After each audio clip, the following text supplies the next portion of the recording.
This is just after 10. I'm glad you all found the place. This is definitely a fancier digs than we're used to. Well, let's get started. I see we've got a number of folks online as well, and we've got a pretty full agenda here. So the primary things that we want to try to accomplish in today's meeting, we've got two different things that we've been working on over the last year. Want to try to move those forward. One is the protocol for calculating salinity that Christine's been working on for quite a while, and so hoping that can move forward. And then also we have the long-term salinity management plan that's a draft, and talk about that and see if that's something ready to move forward too.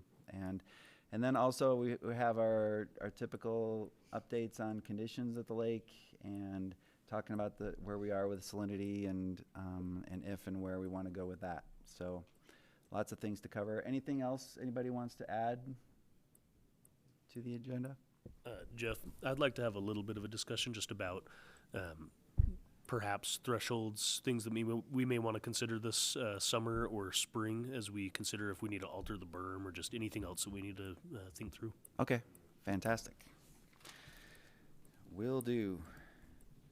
All right, so let's just start with introductions. I guess we all have a microphone that's different than normal, so please, all you have to do is hit the button, and then we'll pass a microphone around the back as well for those folks. I'm Jeff DenBleyker with Jacobs, facilitating the Salinity Advisory Committee.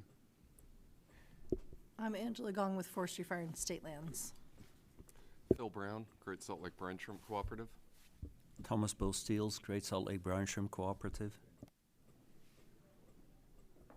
Elliot Jagnecki, Utah Geological Survey. Andrew Repke, Utah Geological Survey. Joe Havasey, Compass Minerals. Mike Freeman, USGS. Christine Rumsey, USGS. Kyle Stone, Wildlife Resources. Ben Stireman, Forestry, Fire, and State Lands. Emma Whitaker, Forestry, Fire, and State Lands. Travis Anderson, Morton Salt. Jake Alexander, Forestry, Fire, and State Lands. Ryan Doherty, Cargill Salt. Linda Freitas, Friends of Great Salt Lake. Laura Vernon, Water Resources. Great. Well, thank you. Oh, and then online, we have a number of folks as well. See Layla Amadi with Water Resources, Jim Harris with Division of Water Quality, Georgie Corkery, and Bonnie. Just got a lot of feedback here. Oh, there we go. Thank you, whoever fixed that.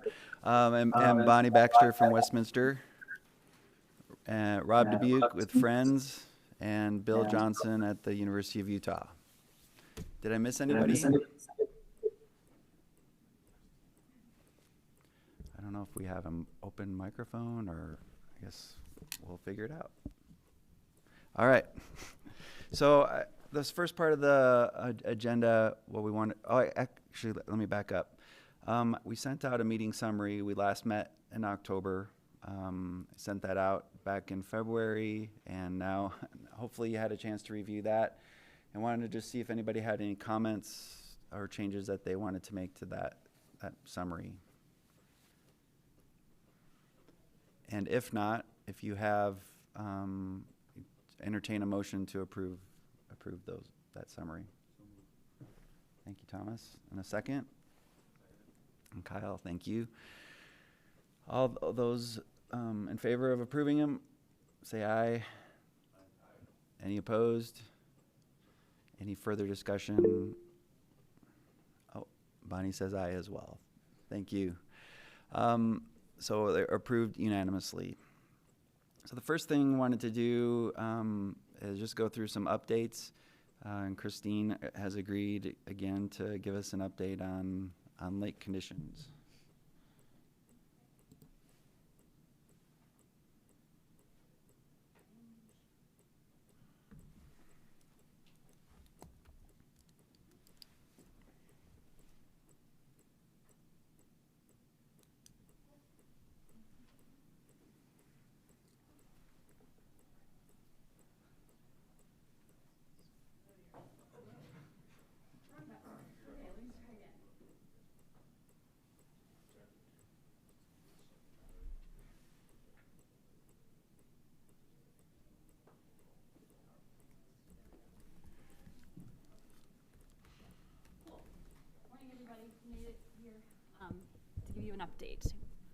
and we will talk about Mike Freeman's here. Has everybody met Mike in other places?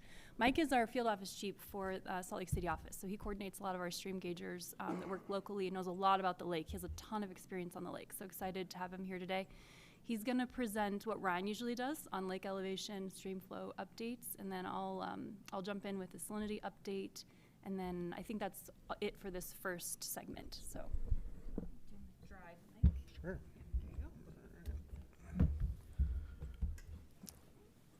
Okay, so this is the salt air gauge. So this is South Arm. The daily value last Friday was 4192.4. Our seasonal low occurred in like October at 4191. And we've came up about 1.4 feet since that seasonal low. Looking at the hydrograph, I think we're maybe peaked for the year. Maybe like March 22nd is when I think we kind of have the peak. We'll see how it kind of shakes out the next little bit. But I don't think it's going to go up that much. It might just kind of level out. This is the North Arm. So this is at the saline gauge. Daily value last Friday was 4191.5. Seasonal low is in October, December. We kind of flattened out at 4190.7. We're up about 0.8 of a foot. And the difference right now between the North Arm, South Arm is about 0.9 of a foot. And that is probably...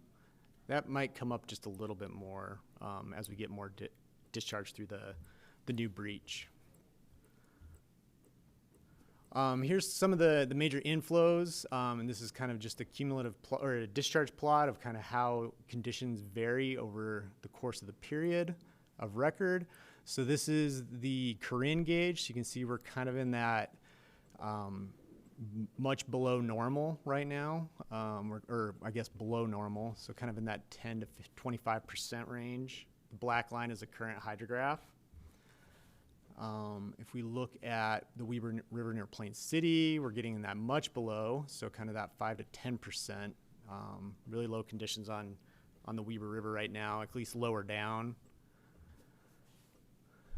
Farmington Bay, it's been actually kind of in that normal condition. I think the rain has really, we've kind of noticed some pretty elevated base flows. You can even see in when we had that record October, we were really high, kind of seasonal highs.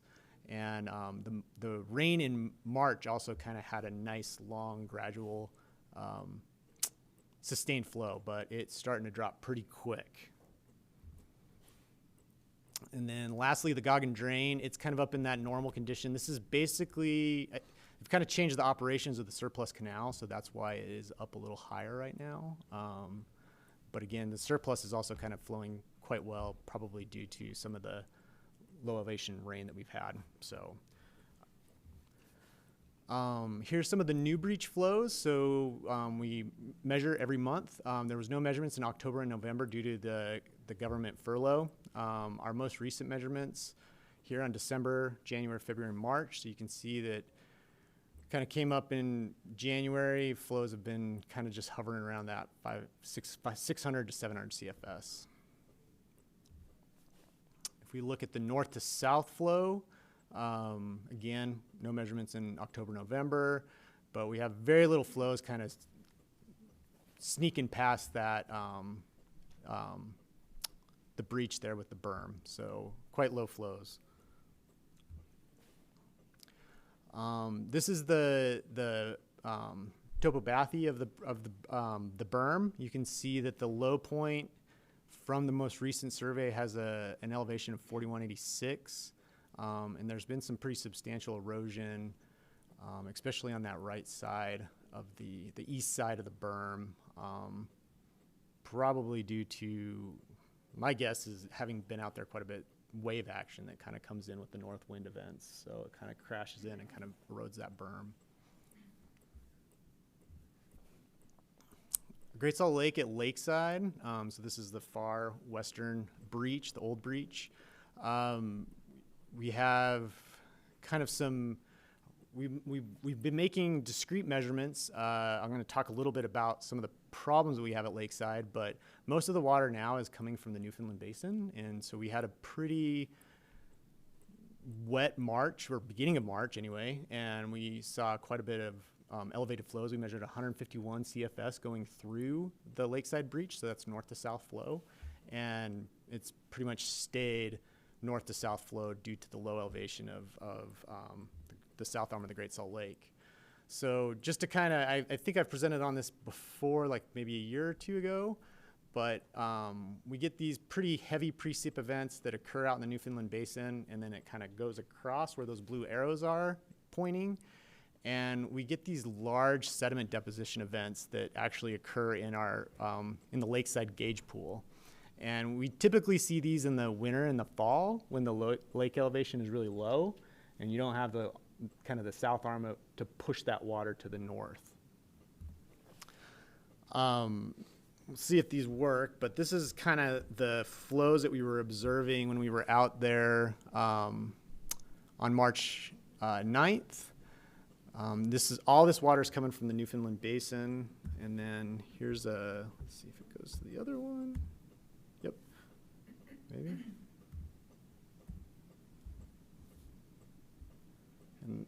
And then this is looking south, like southwest, and it kind of pools in, and then this is where it kind of comes down this dike.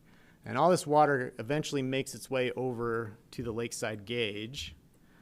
And, here we go. And so it goes north across the railroad causeway, and then it has a tendency to kind of dive south again, and the water kind of splits. Some of that goes into the north arm, and some of it goes into the south arm. When it goes into the south arm of the lake and past the lakeside gauge, it brings a lot of sediment. And we've had issues with this since 2016 when the lake got below 4193. And what that does is, from a gauging standpoint, is it deposits all the sediment, and it seems like we've also now started to collect a bunch of tumbleweeds. And so this is a problem for us because our velocity sensor, there's a little pole kind of on the bottom of the screen where you can see the pole sticking out. Our sensor goes just a little bit more streamward of that point, right in the middle of those, where all those kind of right here. And now you can see this is like full of tumbleweeds, and it's full of about 2 feet of sediment. And so we're unable to put our velocity sensor in there to actually measure flow in a real-time aspect. Due to the low lake levels, I think we're going to see very little scour as the north. I don't think the north arm or the south arm is going to get above 4193, where we typically see those flows that scour that sediment out.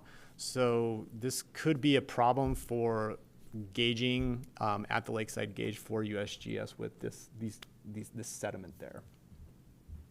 One of the things that I believe maybe Jeff mentioned this at a previous meeting is we've talked about solutions of how we can maybe try to improve this condition. Possibly a jetty that would push the water all to the north arm of the Great Salt Lake. This would reduce the sedimentation in the lakeside gauge, and then we could easily report accurate flow south to north. But that is a water source that is, then just pushed to the north arm of the Great Salt Lake rather than the south. But it would improve our gauging operations. If people are interested in the Newfoundland Basin and how much water that's contributing, I think that there could be a potential gauging location kind of right there on the south side of the causeway at that pinch point. And we could measure the flow, but this would be, if the jetty was put in place, then it would all go to like kind of the north arm rather than the south arm. But it just kind of looking for solutions to improve the gauging at the lakeside gauge and maybe somehow quantify flow coming in from the Newfoundland Basin. But I guess having talked to Christine and Ryan in the past, they wanted to bring kind of this issue back to this group and have people start thinking about it as far as what we can do as far as quantifying this source of water.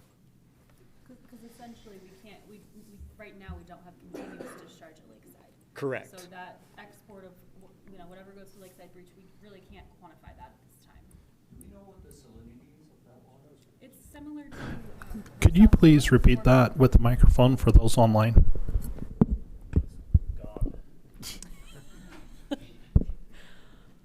Okay, I'll repeat what I said, which is basically we don't have continuous measurements of discharge at the lakeside breach, so we can't quantify any exchange occurring there from south to north or that's really coming from the Newfoundland Basin, other than these discrete measurements. And then the question was, what's the salinity of that water from north to south from the Newfoundland Basin? And did you measure the density? I kind of forget what we did measure it. I could look it up, Thomas.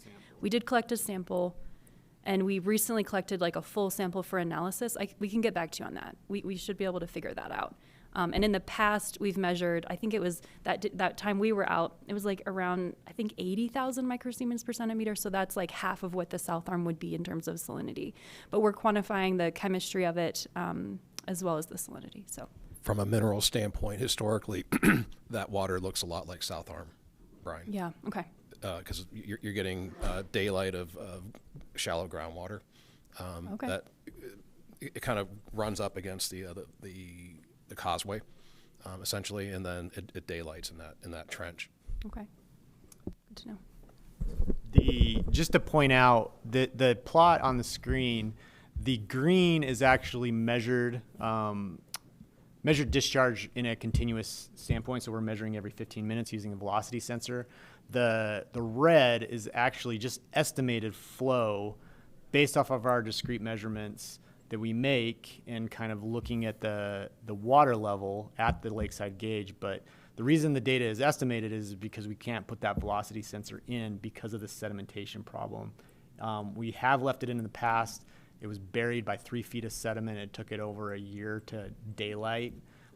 So what we've been doing similar to this condition in 2025 is we pull it out so it doesn't get buried, and then we wait for the lake to come up, and when the lake comes up to 4193, we then basically put our sensor out on kind of a floating system that kind of rides the sediment as it scours. So that's kind of how we've been doing it in the past. That has seemed to work well. We haven't lost our instrumentation, but it does provide a discrete kind of estimated unreliable record. So, Mike, when you were doing this, I mean, obviously you had some maps up there that kind of was showing where this is coming from. Mm-hmm.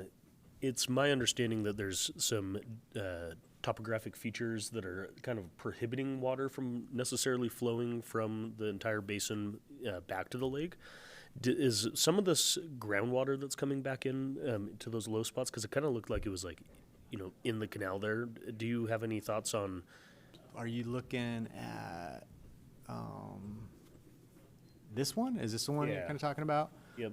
Because that's everything to the north of the train tracks, right? Right. So it's north of the train tracks, but it kind of comes down. You can see the arrows are kind of pointing, and then it fans out. There's almost like a delta there that some of the water goes to the north, but the low point is actually south, where most of the water does go. And so we had done a study internally with UGS, helped out with some ET data, and they had estimated that there could be upwards of 60,000 acre feet evaporating out of the basin each year. And so there's this 60,000 acre feet that could be evaporating. That would be on like a bigger year. There's, small years it could be, 10,000 acre feet. If anybody's interested, we can send you the write-up. The Utah State Water Research Lab did the study, and then Mark Radwin, right? Is that the right name? Yeah. Mark Radwin. Okay, thank you. Ran the ET data, but anyway, the idea is that there may be some way to influence the flows to, get it to the lake rather than let it just simply evaporate. Right. With maybe little to no harm to the to the basin. I mean, I think there's other things we need to think about, like scouring of salts and whether there's any wildlife that uses that. But I think the initial glance is that there's likely not a lot prohibiting us from doing something like that and getting a real return on that water. But one thing that folks have talked about is, that perhaps some of that is infiltrating into the ground. I'm just curious if you think any of this could be connected to groundwater movement that is helping with those flows, or if that's all surface runoff just from the north side of the tracks. I think we'll see some of the groundwater this time of year or earlier, I guess, maybe more in the winter. We'll see some flows coming in, but generally we see the biggest flows after big rain events. And in 2017, there was a rain on snow event that actually, I think the railroad had quite a bit of damage to the Lucin bridge. And I think that was our biggest deposition event. And so kind of rain on snow is generally what I've observed when I've been out there. But I'm sure there is groundwater that's coming in, especially now. I mean, it's been really dry and we haven't had a lot of rain, but I think it's probably still slowly making it through the system. Well, it'd be really interesting. I think one of the thoughts that we had, on the return into the lake, if we were ever to complete a project like this, is that there could be some type of control structure that could be involved where we could either choose to send it to the south arm or the north arm, depending on what our goals are with salinity and lake levels and, everything else. I think that we could achieve different management objectives, but I think it'd be really interesting to get like you said you're doing, but get the results of that characterization of the chemistry of that water so we could kind of understand what opportunities exist. I think most of the sediment is coming kind of right north of the lakeside bridge. It seems like it kind of comes through an old canal and then it hits that playa, and I feel like that's where it's picking up most of the sediment. You have a lot of kind of loose oolitic sands that are available, that are on the surface in that area. That makes sense. It's probably that. Yeah. There's a bunch of clay out delta front too. Okay. All right. That's your findings. Okay. Anyway, it has presented quite a challenge for the gauge there, so just so people are aware. Any other thoughts on that stuff, or I'll move on to salinity? Okay, let's move on. Okay, thinking about salinity in the South Arm, here's a plot of salinity from about the fall of 2022, our high salinity condition to present. Our most recent salinities were measured on March 4th, and they ranged from 112 grams per liter to 118 grams per liter at the surface. Our site 2267, which is really close to the Bear, north of Fremont Island, is our freshest, as we usually see. And we are seeing a little bit of heterogeneity in the water column, where at our site in Carrington Bay and this 2267, we're seeing fresher conditions at half a meter below surface as relative to our measurements at 3 meters deep, or at 2 to 3 meters deep. And this plot just illustrates, how we've been on a gradual decline. Relative to this time last year, we're anywhere from 5 to 10 grams per liter higher, so a little bit higher than we were last spring. And as Mike said, we may have peaked in the South Arm, so these may be approximately the spring low salinities we observe.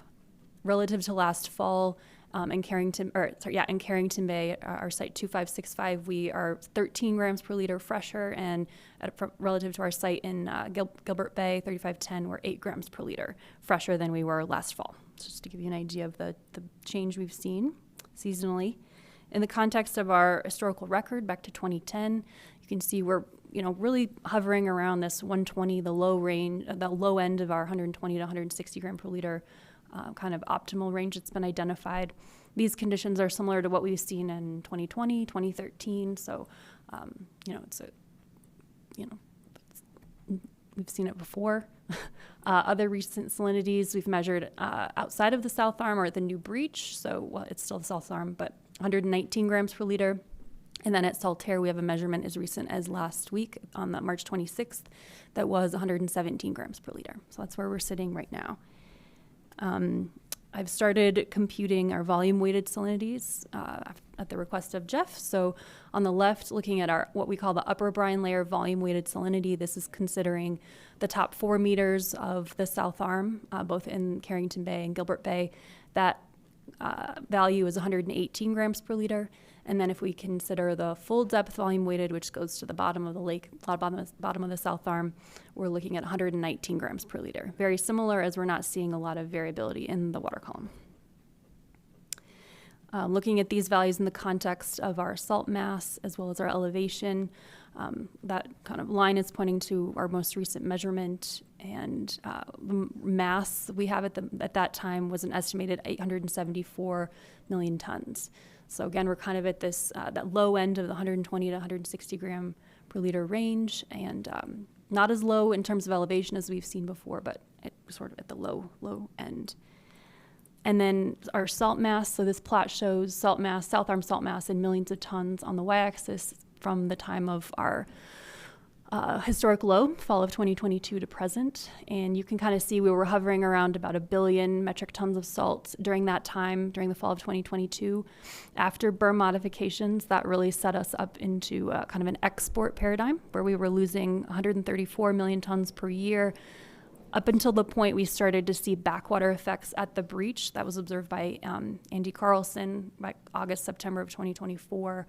Since that time, we've really kind of seen a step change in the rate of loss of salt. And more recently, like last year, maybe last year and a half, we've seen declines in the South Arm of about 28 million tons per year.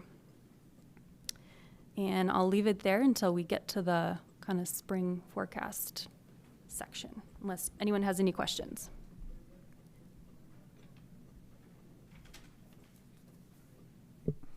So no questions? All right, heard a click. Bill.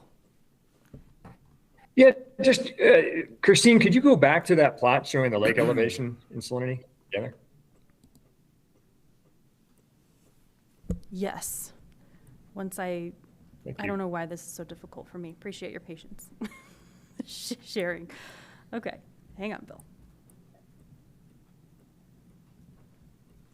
Okay, this one? The one that actually shows the lake elevation time series with the salinity values in the time series. Ah, okay. I think a couple before that, yeah. The back to 2010 or back to the last few years? Okay, you got it. There you go. Yeah, the one with the most recent. So our lake elevation isn't so bad now.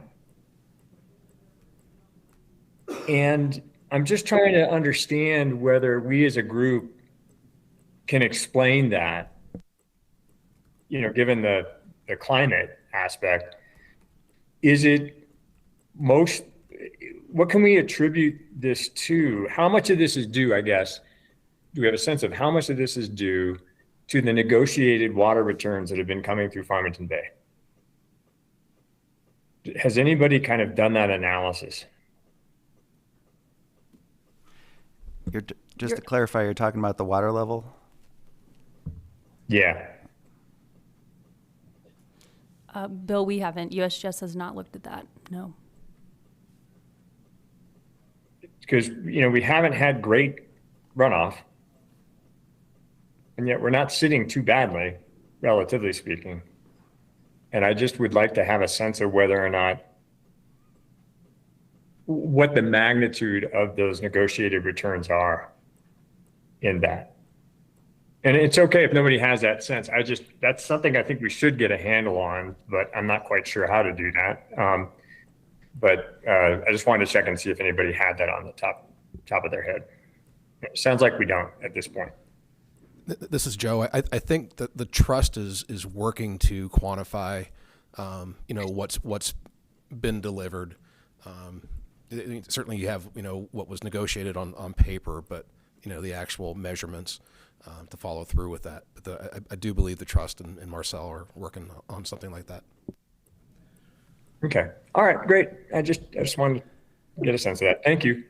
All right, Bill. And then this is Kyle. And then just another kind of anecdotal accessory to this is we noticed water temperature in the lake, especially in the South Arm, all of last summer was kind of on the lower end than what we would expect from our 30-year data set. So I'm wondering if this has something to do with that high runoff of 2023 and then not losing it as quickly as we would expect. And so that's, you know, kind of a saving grace that just for some reason we weren't as hot this last summer. And so we're holding on to some of that water that we were given in the big runoff year. So another thread to pull on for somebody who wants to look at all this. Never heard that one before, Kyle. I like that.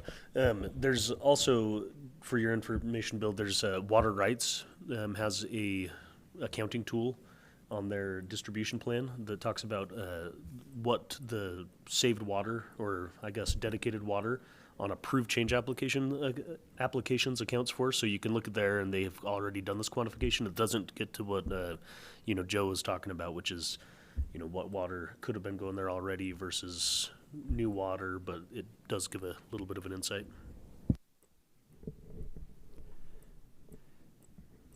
Great. Well, I appreciate your optimism and what you're seeing there. So last month's agenda, we had asked Jordan Clayton from NRCS to come and give us a presentation.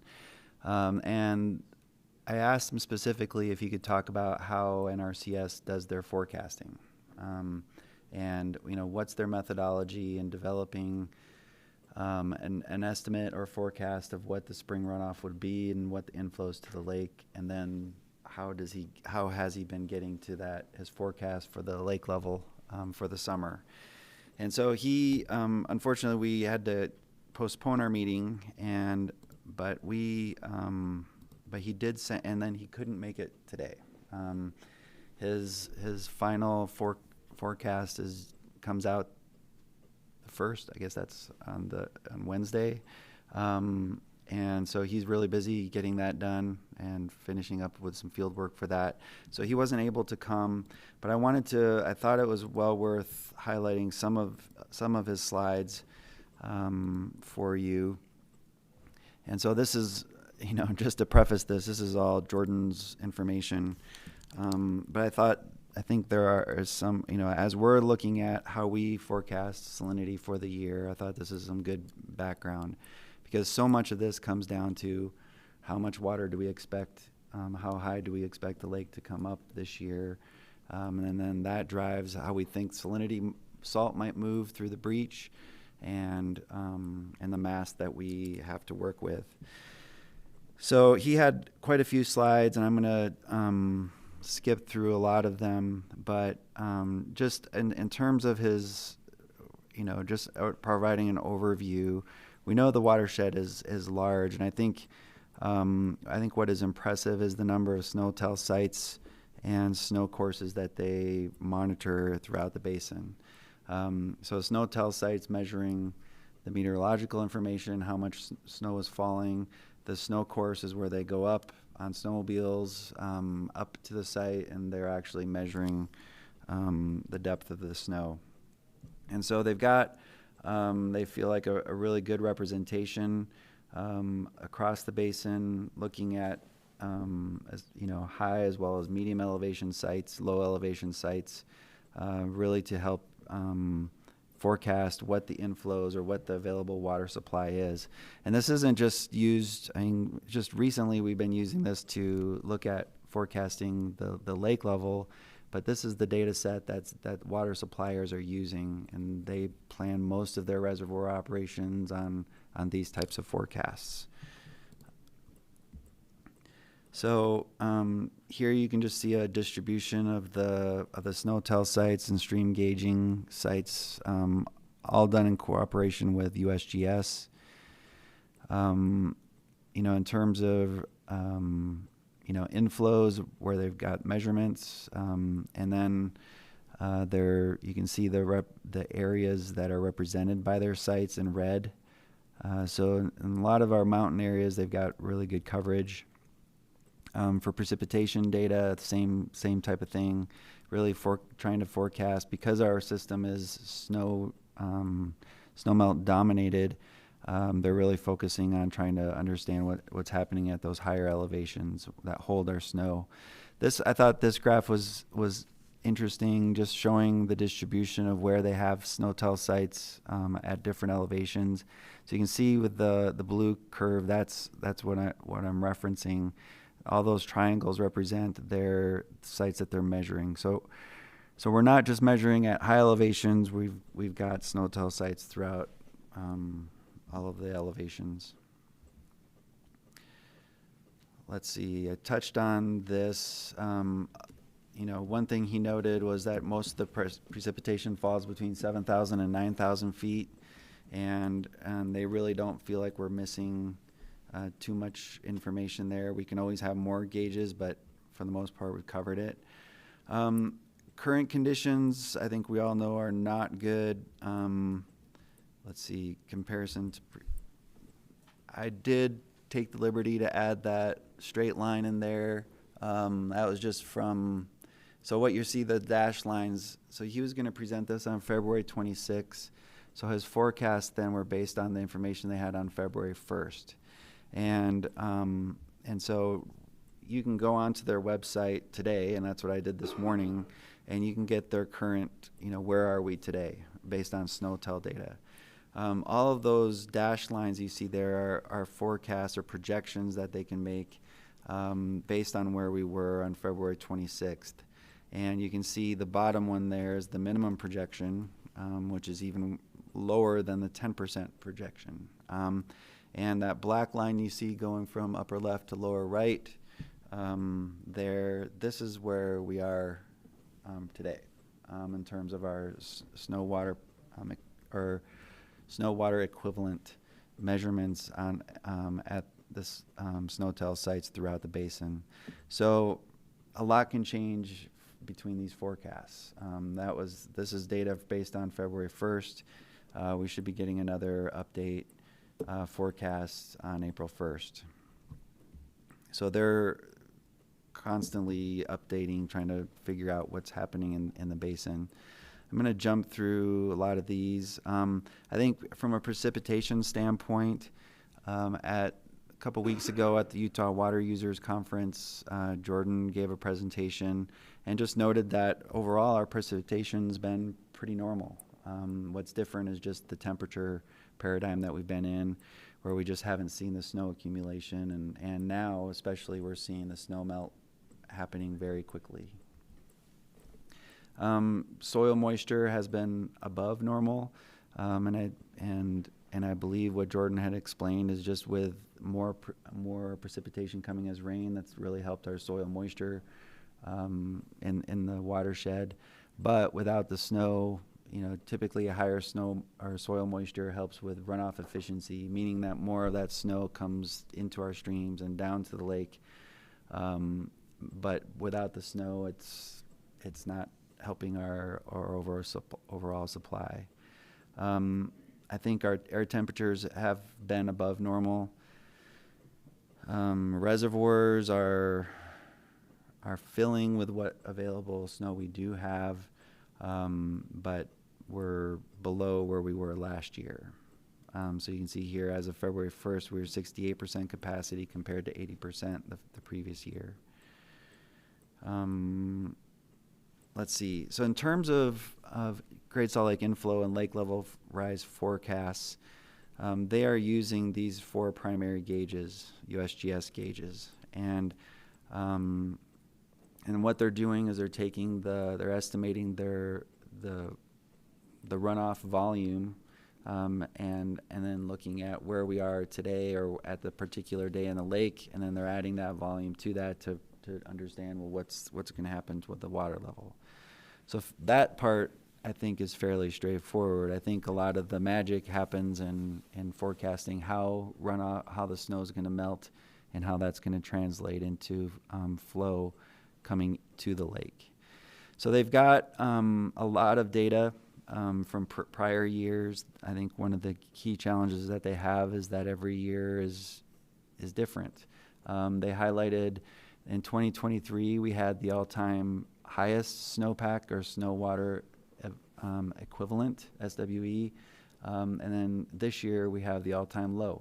So in just the span of 3 years, we've swung from an all-time high to an all-time low. So that obviously, I guess it adds to the data set, but when we're operating on the extremes, it's really hard for them to predict what's going to happen. So they've got a number of processes that they're using with their forecast modeling system.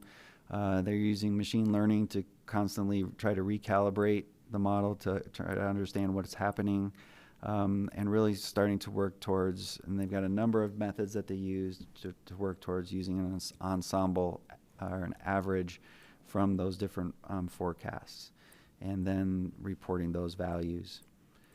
If you haven't been to their website, it's amazing the information that you have available to look at.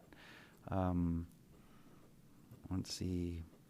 So they're combining what their modeling forecasts are, but then they're also looking at just doing some hand calculations, looking at what's the 50th percentile exceedance value that they have, and then adding And you can see here, in this case, he looked at the February 1st lake elevation, what the volume of the water was in the lake at that time. And one note is they don't account for the berm. They're assuming that the lake is at one level. And but then they look at what's the lake level associated with the new volume, accounting for the inflow forecast. And I think this is, Bill, I think there is something to what you were observing, because on February 1st, the inflow forecast was only 290,000 acre feet, which is horrible when you look at what we typically see. And so when they added that, the forecast for the lake, we would have been, I think 4192.2. So on the website here, and please stop me if you have questions, I'm blasting through this pretty quick. But typically what they're looking at is that there's all kinds of these charts. You can look at every stream and see what their forecasts are. But then what they've done in the last 5 years is they've added those all together to come up with the Great Salt Lake inflow. The number that I think is most useful is in the green, right in the middle there, 290,000 acre feet of inflow.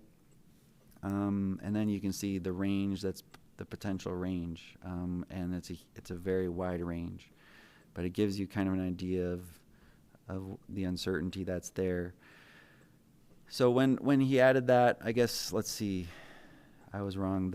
Based on the February 1st forecast, the prediction was, let's see, lake level rise. So it was 91.8 on February 1st. As of March 1st, which is what he's using here, it was 4192.4. And what he reported at Utah Water Users 2 weeks ago was that 4192.5.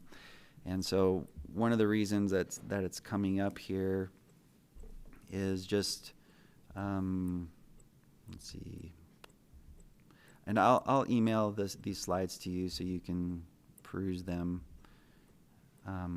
But the latest forecast that they have is that we will have a inflow of about 325,000 acre feet. So it's been coming up since over the last couple months. But I think this slide is important, and just noting that this does not account for management actions. So on a poor year, I think historically, water managers, if their reservoirs are low, they're going to store as much as they can to get those reservoirs up to where they can get. If they're already starting out pretty full, then they may actually dump water at this point to make room for spring runoff. So there's a lot of interplay there with water managers, and you know, he notes here is lower than typical percent of variability is explained by the runoff models. There's poor correlation, but a lot of that is just due to a lot of the decisions, water management decisions that are happening in the watershed. And so we can try to calibrate models to USGS gauge data, but just depending on what the needs are, those, you know, water managers can change their reservoir operations to meet their needs, and then that can throw off our calibrations because it's not based on natural processes anymore. It's now we're having to incorporate management decisions as well. So that adds a lot to the uncertainty here. And then they don't account for evaporative losses. And really trying to just focus on the 50th percentile when they're doing this. Let's see. So generally, you know, they're typically 75 to 80% accurate. And I think a few years ago, they nailed the lake level prediction. I think last year they were off a bit. But I think when you consider the uncertainty that there is across the board here, what they're doing is pretty remarkable. And so they're constantly working to try to make improvements. So here, that's where with machine learning is a big thing that they're investing in to to try to incorporate a lot more parameters into it to try to understand what's really driving these systems. The longer the period, the better statistical representation that they can get. They've been adding new SNOTEL sites and really trying to incorporate more parameters. So I think soil moisture is something that's been, I guess, when I think about even my career, relatively recent addition into the forecasting that I think has made a big improvement in their accuracy. But there's a lot more that they're working on, and you can see here. I mean, even dust impacts on the snow can affect how the snow melts, and those aren't things that we have in our snow melt models. So there's a lot of things that are moving here. So I think that is the gist of it. So there's about 50 slides here. So I'll forward this to you all, and you can look through them. And Jordan's certainly open to answering questions. But apologized for not being able to be here today. So I guess any questions that I almost hesitate to try to answer. I have an elementary question. Mm-hmm. 325,000 acre estimate. What is that? Water year? Is that what period? That's for spring runoff. That's for spring runoff. Yeah. Could we have that repeated for those online? Oh, can you? I'm sorry. I'm asking about the period for the 325,000 acre foot inflow. Yeah. And so that'll cover what, January to July. July. Okay. Yep. So you can go to their website and let's see. How did I get the answer here before? Oh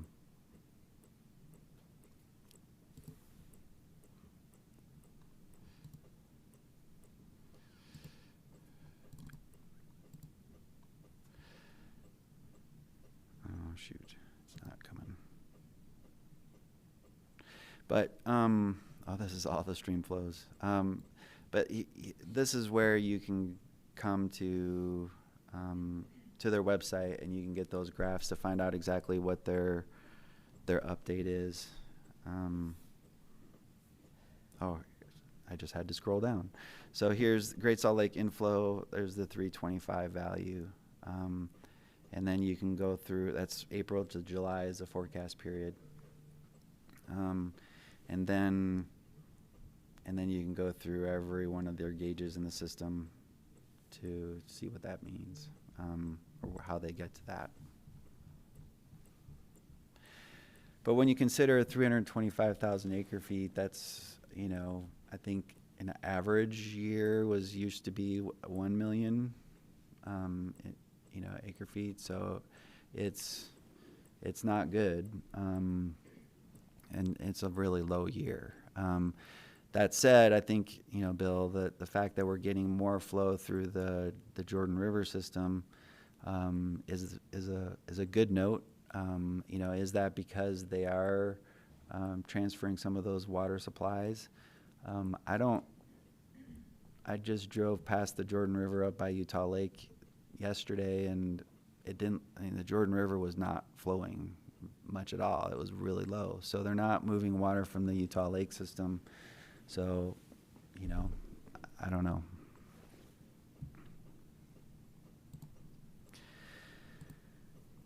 All right. So any questions there? Else we'll move on. Yeah, Bill. Yeah, thank you, Jeff. Yeah, so I think most of that delivery from Utah Lake was occurring in the fall. And I think it showed up actually in Christine's, image. And so I guess the take home point is that we're now about to face a period that is, going to be challenging. Mm-hmm. And the water deliveries that have been negotiated, we'll see how much of that actually materializes in a stress year like this year, where the watershed demand is going to be very much dictating what's available to bring into the lake relative to what's been negotiated. Right. So we're going to learn a lot this summer. Mm-hmm. For sure. Great. Well, thank you. So Jim, did you have anything to update us with what, in terms of what DWQ is doing? I just have a brief update.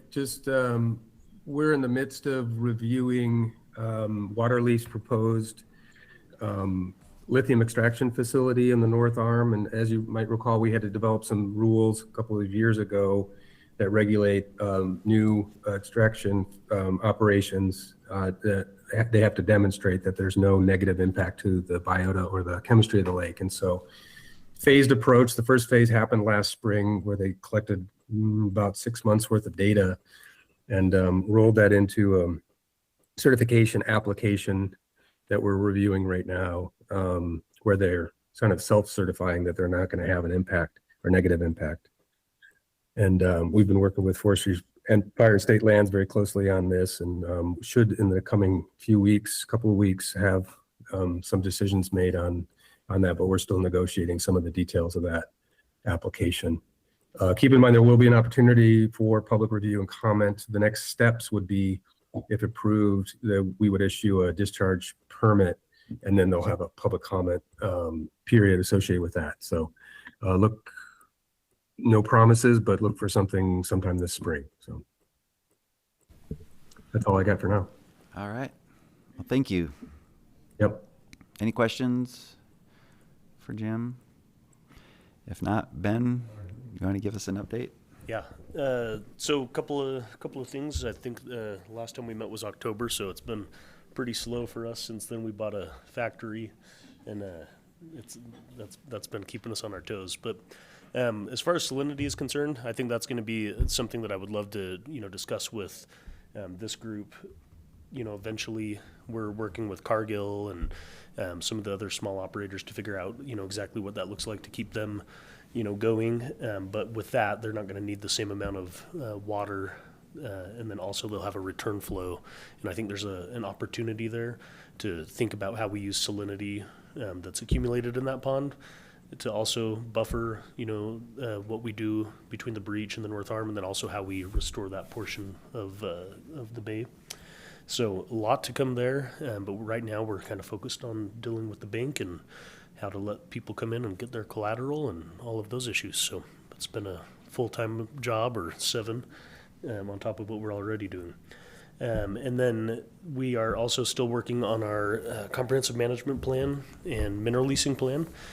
Jacobs is helping us with those plans. We're making great progress, and I think we'll have a draft out probably in the next... Well, we're aiming for July for the public draft. Perfect. I know we have a few things we're reviewing now, but we're looking forward to getting that out so we can move on getting that plan finalized. There's some updates to the elevation matrix and some other things that I think will be of interest for everyone. We're also working to finish this salinity management plan so we can reference that in this as well. And with that, I think Jeff will talk about it later, but I think we're thinking more about broad goals and not, when this happens, here's exactly what we do, because we know that all these different dynamics change, and that's kind of how it is on Great Salt Lake, because I think we know what we know right now, and then next year we're going to know a hell of a lot more, hopefully. And then as far as the water leaf application goes, just like Jim said, we're making great progress on that. Jake, who's sitting there in the back, he's been doing the bulk of the work for our division and has done a tremendous job combing through that with a fine-tooth comb. But we, I think, in coordination with water quality, should have decisions here in the next few weeks. And then the last thing that I wanted to discuss was, I think I kind of piped up and said I wanted to add this to to the agenda, but I want to discuss what and how we should be thinking about berm modifications this year, if any. There was some legislation that happened in the special session back in October that kind of changed the dynamic of how we can consider modifying the berm. It allows us to consider things besides salinity, such as like some examples would be, microbialite coverage. Like if we were, a couple feet from dropping below 4192 and we want to consider, keeping that south arm wetted so we could keep those microbialites wetted, there may be some advantage, and maybe we can do that in a way that doesn't harm the salinity as much. However, it does put a cap on raising the berm to 4192, at least the way I read it. I think there's been some folks that have had different interpretations, but as we go back and forth, I think we've all ended up settling on 4192 as the maximum. We still have to raise it if it goes below 4190. So there's not a whole lot of room where we get to make discretionary changes to the berm, but it does exist. So I guess what I wanted to make sure we were thinking about is, I assume we're going to fall below 4192. I think everybody can probably agree that's going to happen this year. And we might be in a position where we're falling below 4190 and we have to raise the berm anyway. So what I wanted to discuss was whether or not anybody has any thoughts on whether we should consider, once we start dropping down, should we raise the berm up and try to, impound inflows so we keep what we have in the south arm this year? Should we let it drop and focus more on fall of this coming year? I mean, I think the one concept would be that we raise it up to 4192 at the end of this water year and then capture everything moving into the next year, just knowing that if we continue on a downward trend, we could have some issues. But I'm sure we'll have some different meetings between now and October, but I just want to make sure that at least right now, we're thinking through what the next step is. So I don't know if anybody has any thoughts on, what we should be considering here with spring runoff and as we enter into the summer season, with lake levels declining and salinity levels probably rising, if there's any threshold times or I guess, lake levels where we ought to reconvene or consider raising that. Any thoughts from anybody? Ben, I did include those slides that I had shared with you. Oh, and perfect. So I kind of walk folks through what it might look like. I don't know if that's helpful, but that might help facilitate the conversation. Yeah, I think that would be awesome if that's, I think that would be good. We can just jump into the next agenda item and Perfect. talk about the estimates for this year or Kyle? And then just one thought outside of salinity, we're going to talk about this a lot more at our TAG meeting coming up on Wednesday. So if any of you guys can attend that, but some of the emerging research that we're seeing out of Gary Bolevsky's lab is a nutrient limitation. And while we're exporting a lot of salt to the North Arm, we're also exporting a lot of nitrogen. And in an already limited system, having all that nitrogen decoupled from the South Arm is becoming a problem. And so I may, kind of suggest that we may look at maybe cutting a hole in the berm, kind of cleaning it out a little bit now and allow some North Arm water exchanged for the summer. And then, come back in at the end of the water year and then build that berm back up just to allow some of that nitrogen to come back to the South Arm and maintain productivity for the biota that's there. Just a thought, and I'm willing to discuss it. Like I say, we'll have some finer details on that on Wednesday that I can't speak to yet because I'm not as smart as Gary, but maybe the industry has some thoughts on that.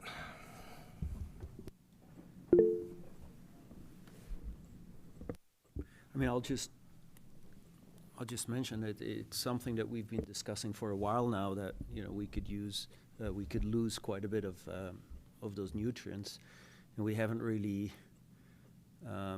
determined what those losses are. So it's certainly something we're going to have to focus on. And on the other hand, if we leave the berm open, we keep exporting salt, we may come to a point where that salinity becomes too low. Luckily, we're not there. Well, I think right now, my opinion is similar to Ben's. Is we look at what is happening, and during the fall, when we start to see the lake, or when the lake reaches its lowest point, then we increase the size of the berm to really capture that water. That would be, but that's kind of an intuitive approach. I'm a little bit leery of opening up that berm if we don't really know how much nutrients we can re-import, and if we don't really know how much salt we're going to re-import. So it's, I mean, I guess we could look at it as an experiment and make sure we measure everything carefully, but it's a big experiment.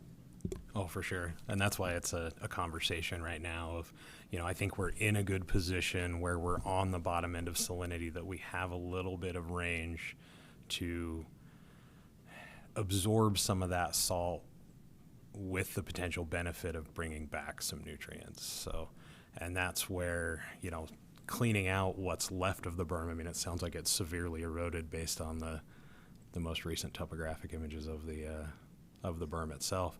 So maybe cleaning some of that out and creating a space to facilitate north arm water trickling back in, which won't be ideal because there's not a mixing mechanism, and we are going to potentially create a deep brine layer in the north basin of Carrington Bay. But is that beneficial? And I think that's a conversation that would be a good thing to have at this time moving forward, so that we have some opportunities to see what's available, look at some of the content.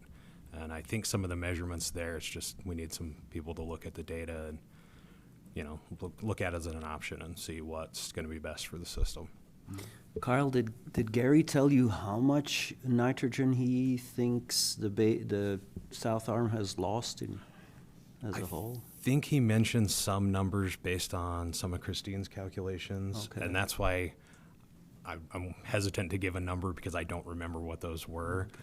But like I say, that's going to be a good question on Wednesday. Mm-hmm. Sure. And Bill, you had your hand up.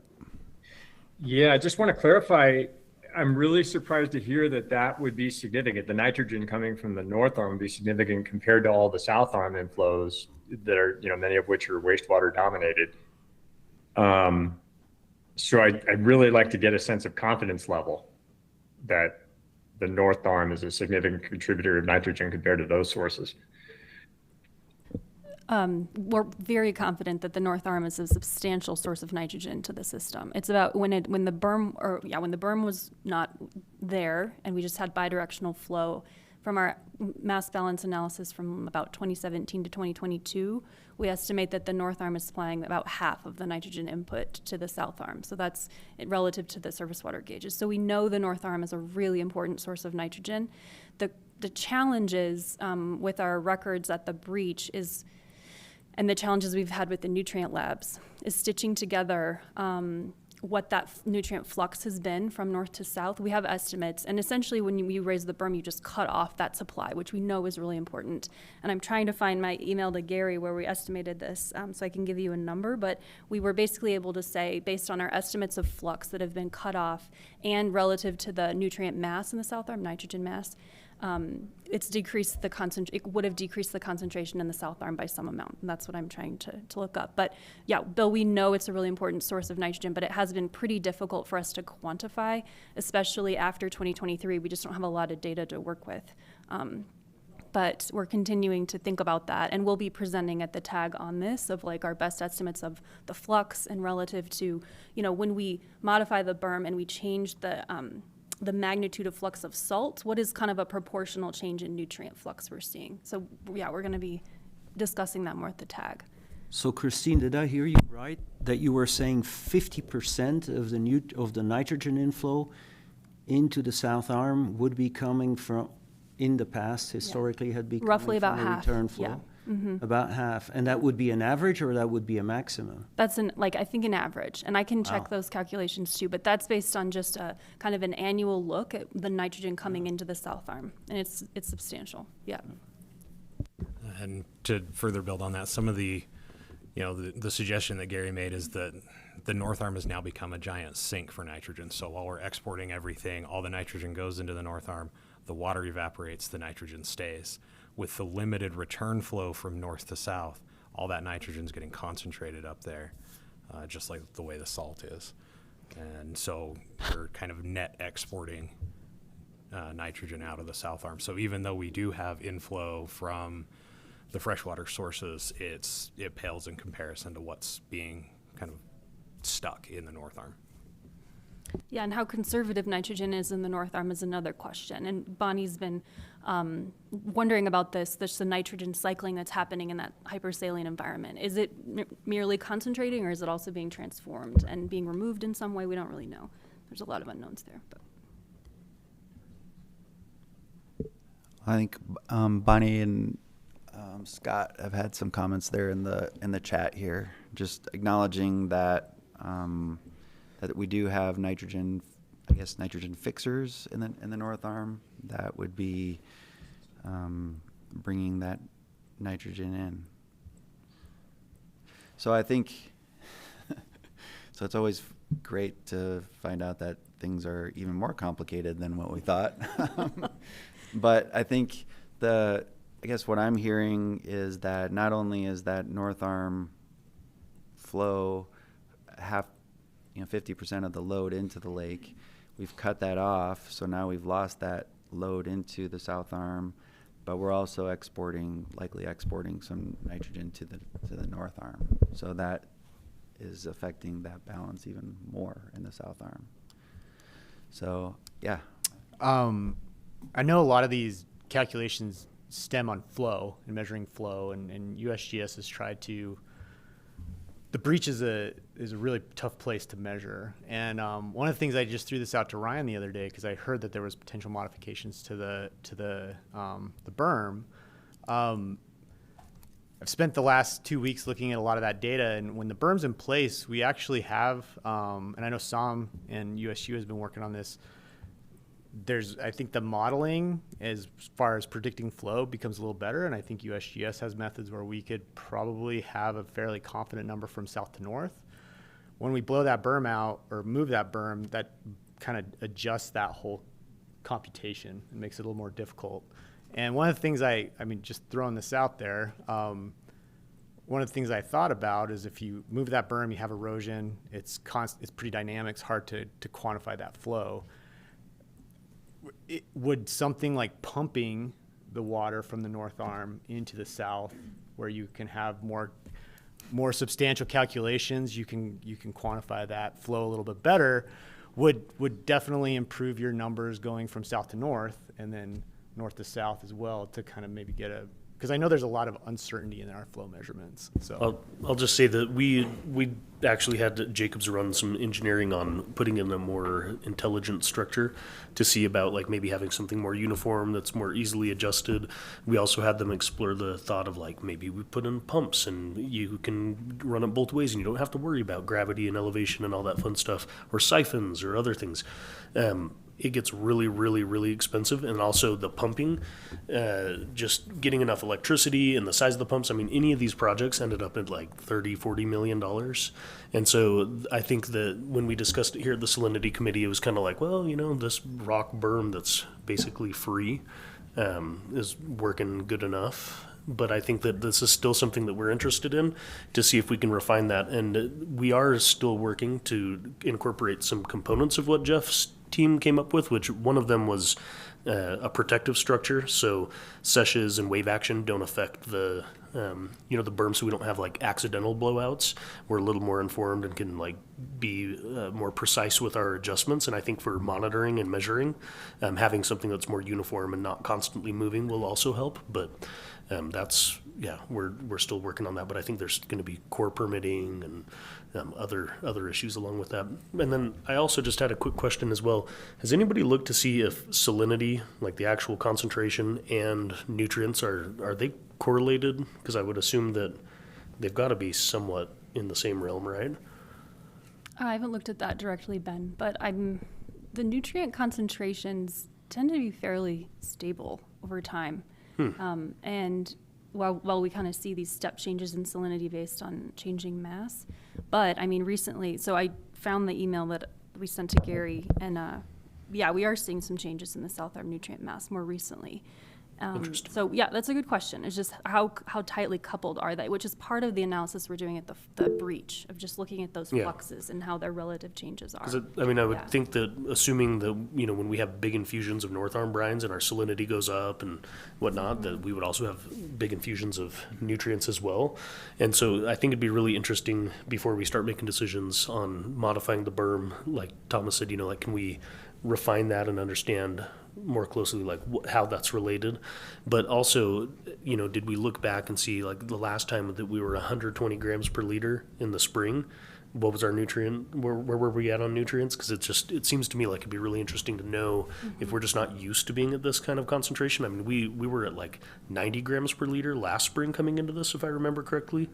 And so, you know, we're kind of slowly going back up, and that also is what makes me a little nervous about allowing too much North Arm inflow, is that, you know, we're one really heavy evaporative, you know, summer, we could be right back up at 150 grams per liter, 155, and we're like, you know, right on the cusp of being where we've been trying to manage, you know, to keep it below that. So I don't know, it's a little nerve-wracking to think that we're going to get too close, especially, and we also might be coming into another like 10-year longer plus drought. So we really got to think about, you know, what we do today for the next 10 years. I had two questions, Bill and then Phil. And then I think it would be really good to see what Christine's numbers are. I think that'll help provide a lot of context to this. Go ahead, Bill. I'm just wondering whether the shortcut flow during runoff is exporting a lot of nitrogen, and that is that a major part of the problem? And Christine, you may or may not have a sense of that, but I'm just throwing that out there. Yeah, the bear, I think is certain. I'll have to look at the estimates we generated, Bill, and maybe I can prepare that for Wednesday. I don't know if you'll be at the tag.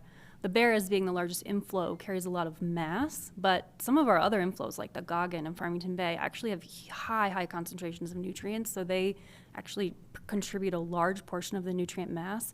But I think, yeah, anytime, you know, you think about contributions from the bear, there's a risk of it being lost due to that short circuiting.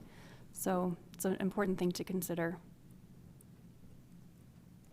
And Bill, those flows coming into the bear, they might be more dilute than what's in the South Arm brine itself, because if I'm remembering the 2017 NAFS report, on an annual basis, river inflows are contributing about 8% of the nitrogen. Soluble nitrogen. So the river inflow may be more dilute than what the South Arm brine is. It's delivering nutrients because they stick in the lake, but it might be more dilute than the brine itself. So that shortcutting, ironically, could be exporting less than if it was just straight South Arm brine, but I can't be certain of that.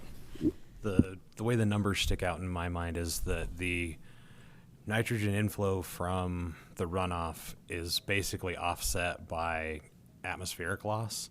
Those are kind of cancel each other out every year. And so the long-term model that Gary's been building for us treats nitrogen as just a stable pool, and it dilutes when you increase with runoff, and it concentrates as things are evaporating. And now what the berm has done is it's just decoupled where that nitrogen sits. So the amount of nitrogen is kind of the same. It's just so much more of it is in the North Arm than the South Arm. And when the South Arm is what relies on that nitrogen to the effectiveness of industry and avian population, that's kind of hurting us, is kind of the thought that I'm putting out there that I want to have a conversation about in the future. And that concept of a somewhat stable nitrogen pool being diluted or concentrated is present in USGS data. While the water quality laboratory is still willing to run the samples, you could develop a pretty good correlation between lake elevation and total nitrogen concentration. But the open question is, has that relationship changed the way it did with salinity? And part of the problem with the water quality lab not running these samples anymore is that happened during a period where you'd notice that step change, and we don't have the data, and Christine's presented on that in TAG before. It's a bit of a bad timing to have a data gap, so that's kind of the open question. But prior to a lot of berm modification, it was fairly tightly coupled, elevation and total nitrogen in USGS data. So, Well, I want to make sure we've got because it sounds like Wednesday, I mean, this nutrient issue is going to be the main event. And so we'll have all of that. I mean, a lot of you will be there. Did you, some quick? Yeah, I just wanted to make one more comment, is that in a little bit of research we did on nutrient cycling, which was Christine and the USGS did that work, we found that there was a lot of sequestration of nutrients in the benthic portion of the lake.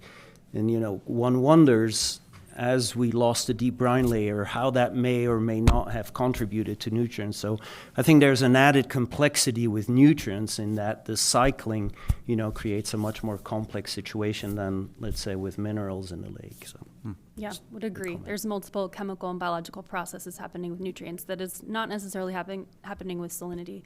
But I will be sharing more on that Wednesday. Also, maybe there won't be time because we'll be talking about the berm the whole time. But and I did look up our email chain with Gary, and I had estimated about 0.1 to 0.2 milligram per liter nitrogen decrease in the south arm. So that's concentration per year. And so, but it's important to consider the cumulative effects of what that might be. So each year, which we're cutting off that nitrogen supply from the north arm by year 3, then I estimate about 0.5 milligram per liter decline of nitrogen in the south arm. And these are very, very rough estimates based on limited data we have. But that gives you some sense from what, you know, conversations with Gary and looking at our data with, you know, Scott and I looking at the data. So. And then just for context for those online, 0.5 milligram per liter, what is that as like a percentage of total nitrogen? Percentage, it's like the south arm nitrogen concentrations are around 4, like 4.5. So fairly 5, significant. yeah, so cool. Anyway, yeah. All right, let's get into the forecast. And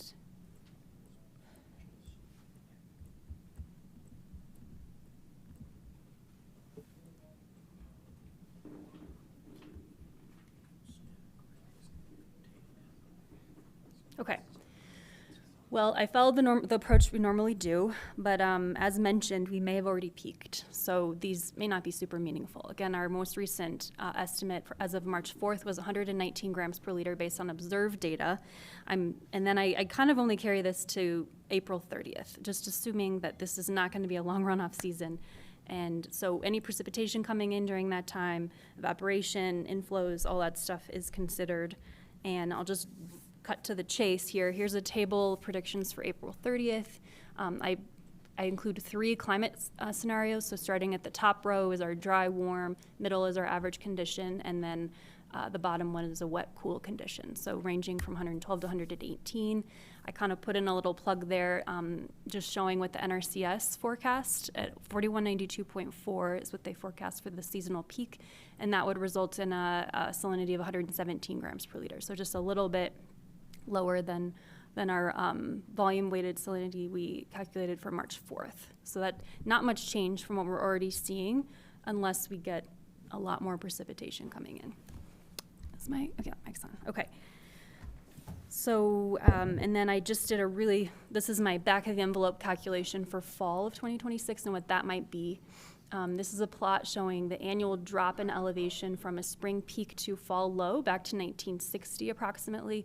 We could show that the elevation decline each year has been going up. That's a significant trend we're seeing. And so then I just sort of took that average decline, 2.66 feet, and then applied a confidence interval to get a range. So anywhere from 2.9 to 2.4 foot decline from our spring high to our fall low, using the NRCS spring peak forecast of 117 grams per liter. That gets us to a fall concentration ranging from like around 140 grams per liter. I did also try this with volume, looking at the trend in South Arm volume decline. There's still a trend, but the elevations, the fall elevations, kind of were not as reasonable. So here we're kind of looking at around 3 foot decline, high 2s, which is in line with our historical record. If I apply a volume approach, I'm getting more into like the 3.5 foot decline. Maybe that's reasonable for this year, but it's not something we've observed before. And those concentrations, if I do that, that's around 145 to 150 grams per liter for the fall. So just giving you some sense of the different approaches that can be used, but this gives us some idea. Okay, so now I'm going to walk us through these a couple of different scenarios. And please jump in at any time if there's questions, because I'm going to be using our isomass plot, which I realize can be a bit of a mind game. But the first scenario is that we lower the berm. Basically, Ben asked, reached out maybe a month ago or so and said, can we just start to think about how salinity would change under a couple of different scenarios. The first being we want to import salt during the summer because we're kind of getting in, maybe we're flirting with a low range. What would happen if we opened the berm and imported some salt over the summertime? So that's our first scenario. We lower the berm in May to import salt from the north during the summer, and then we raise the berm November-ish to trap all spring inflows. So, and this analysis is assuming when we raise the berm, we disconnect the north and the south arm. So assuming that we stay below that 4192 if that's the highest we can go for the berm construction. The second scenario is we don't change the berm until November of 2026. So we continue in the paradigm we are now, which is seems to be a net export of salt. So salt will continue to ratchet down. So those are the two things we're considering. All right, so here we can get familiar with where we are now. As of March 4th, our measurements, we have our south arm elevation on the y-axis and our volume-weighted salinity on the x-axis. And as of March 4th, we were sitting 119 and 4192.2 feet. So that's our starting condition. And these kind of dashed lines just kind of mark how I triangulate to get to these points, these estimates that I'll be getting at. And all of these are based on a spreadsheet mass balance calculation as well, but these plots actually illustrate really well how we move through these three variables. And that the dashed isomass line that's kind of curved, that's in between the 800 million tons and the billion ton, that's kind of our current mass. So you can see how I'm triangulating between the dashed line that is the mass, the dashed line that's elevation, and then salinity. That gets us to our salinity. So assuming that we peak around May 1st, this is the NRCS estimate. So assuming we get up to 4192.4, which we've actually kind of already hit, and that gets our salinity to 117 grams per liter. At that time, I'm estimating around a mass of 870 million tons. So then moving forward, I introduced these berm management modifications. So for the first scenario, we're lowering the berm on May 1st. So what happens with that? As of November 1st, 2026, we've got two different scenarios. The kind of orangish, yellowish scenario is that we import salt over the summer. So that's the situation where we would have lowered it and we would have imported salt on the order of 35 million tons over the summer. That would raise our mass to 905 million tons. That's the kind of the higher dashed line. And then the blue box and the blue dot represent what if we don't change the berm at all. We gradually export salt. So those two lines, that's really the key. Those two dashed isomass lines are offset, and that gives us our range in salinity. So 141 grams per liter for not modifying the berm in May, and 149 grams per liter in the fall for modifying the berm in May. Again, because we're just importing more salt, and that's the effect on the south arm. So after this point, for both of these scenarios, we raise the berm completely. So we're disconnecting the north and the south arms. The mass stays the same from here moving forward. So we have our two scenarios, one at 905 million tons, one at 856 million tons. So taking us forward to May 30th of 2027, this is now, these variations we see are really based on estimates of inflow from the climate. So the orangish color, that's the scenario where we have the import salt and a really dry, warm climate condition.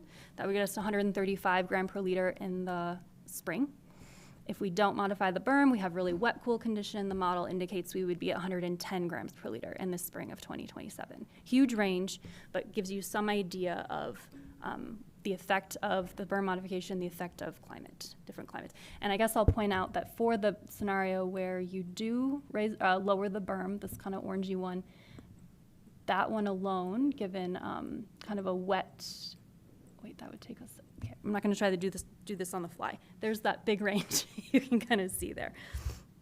And then we'll get going further to October 30th of 2027, still assuming the mass has been the same, that things are disconnected.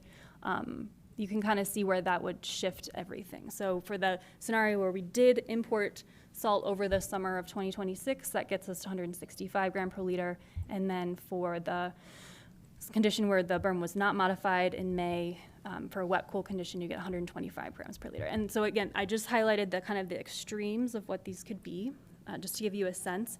But I will say, in both of these, if the berm is raised in November, this November, what you have to consider is then you're setting yourself up for a head differential. So while we're exceeding this 160 gram per liter optimal in this kind of extreme condition that's highlighted in orange, you are going to be in an export paradigm from here on out without the ability to import salt from the North Arm. And that's just something Ben and I kind of discussed, is like when you modify the berm, maybe you're shifting your salinity range in the South Arm, but you're also kind of setting yourself up for a certain condition moving forward, which is that when you lower the berm or whatever you were going to do, you're going to have a head differential so that the South is going to be exporting into the North Arm. You're going to be in a paradigm where you lose salt mass after modification of the berm, raising of the berm, I should say. So this is it. So if you guys have any questions or if this helps facilitate what could happen. Does that make sense? Walking this, okay. So we need a crystal ball to see what the next 5 years. Exactly, yes. Can we work on that? I do think, though, this erosion that's happened, like we've been pretty lucky that we're now only exporting, did you say 28 million tons a year? And so we're at this kind of like equilibrium, and I think it'll continue to probably erode from time to time. And so part of me just thinks that maybe we just leave it where it's at and continue to monitor and then react if it seems like things are not going the way we want it to. But like when Christine and I discussed this, I think the idea of being able to get it, bring back some of that salt and nutrients, like this is another portion of that we need to consider. And I think we're highly considering changing this committee's name to SNAC so we can incorporate nutrients into the salinity. But those are some of the things that I think we have to seriously consider. But it does put us into a position where, if we, in 2027, which it's kind of crazy to think about that far out right now, it does put us in a position where then we would continue in that export paradigm. But then are we just setting ourselves up for just doing this all the time and forever? Or can we find that stable condition where the berm, we get just enough from the North Arm, but not too much? I mean, I tend to think that maybe that's where we want to go, is maybe lowering it just enough to try to keep the export at zero. I don't know.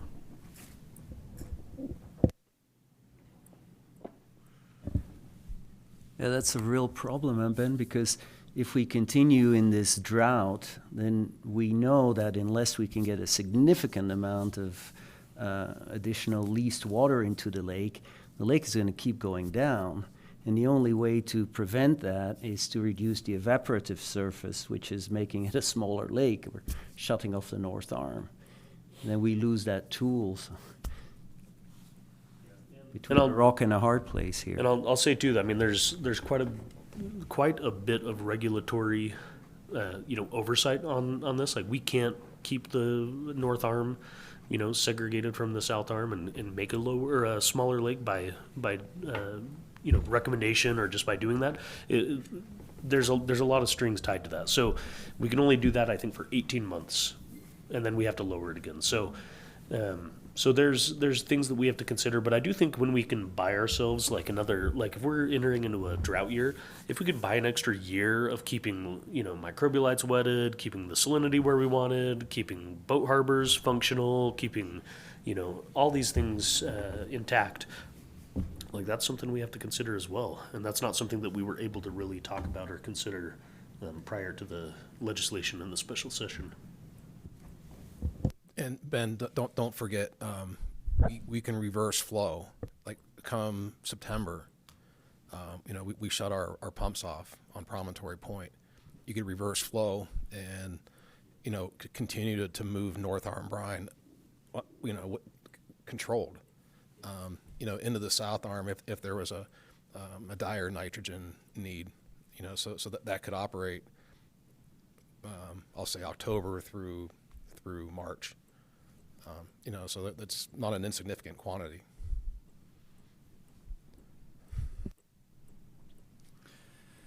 So for now though, just to make sure we're all on the same page, we're not doing anything until we all get back together and decide we need to do something? Or does anybody feel like there's something that needs to be done between now and the next SAC meeting? Because I feel like I'm just like on the fence, could go either way.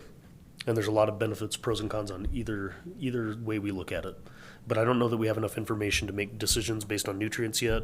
And I also don't know that it makes a ton of sense to do anything before we know what this next storm looks like, or how hot and dry the summer was. I mean, there's just so many variables that it seems to me like waiting this out a little bit and reconvening if we think there's something to do would be the way that I'd like to go forward. Yeah, I'm definitely on board with that. I just wanted nitrogen in the conversation, and I think we're there, because I mean, this speaks to Thomas's trepidation and mine of like, we're right back to 165 if everything shakes out in the negative way like we think it might. So, but as long as we have, I agree with Ben that finding kind of that middle ground of maybe we lower the berm to some lower than it is now, but not all the way. Maybe there is some middle ground, and then we can tighten up this range a little bit. And that's kind of the homework for this group, is run what numbers we have and get back together and see what's going to be the best option going forward. Is there a way to, with the erosion that's occurred, is there a way to model what a uniform, berm would look like at 4186, 4187, just to know if we were able to modify that and see if, what would that look like? Like, could we try to figure out what that zero export looks like, where it's communicating just enough that we're maybe getting some nutrients back, but during runoff we're, exporting a little bit? Like, do you think there's any way to try to figure out how we balance the checkbook on this one? And yeah, we can definitely run the hydraulics. Jeff, you guys have done that, right? Jacobs? Yeah, with the CFD model, I think that can be done. It's just a matter of defining all the different variables that go into it. But I guess that's what I'm just thinking over the next month or two. I mean, this week there will be a lot of discussion at the TAG meeting on nutrients, and which hopefully the outcome from that can be, what's the sense of urgency on this, and what might the trajectory be over the next year or two, because so nutrients just adds yet another variable to the mix, where we've been focused on, well, what might the inflows be and how do we manage the salinity based on that. And now we have another variable that works in opposite of salinity. And so that makes our fine line even narrower, to try to balance all those different things. So I think the key to bracketing that is just trying to understand, well, how urgent are we? And I think what you did here with the salinity is fantastic, because it gives us an idea of what's the worst that could be, and where might be a more probable approach to it. And I think if we could somehow take the nutrient and follow the same assumptions you did to see, what might happen if we do these two scenarios for the nutrients, and then then it's going to come down to what's worse. I think, because I think over the next month, so this week we had the TAG meeting, and then if we can try to estimate, well, what would the berm need to be to try to get to a net zero flux, because that would help bring some nutrients back into it.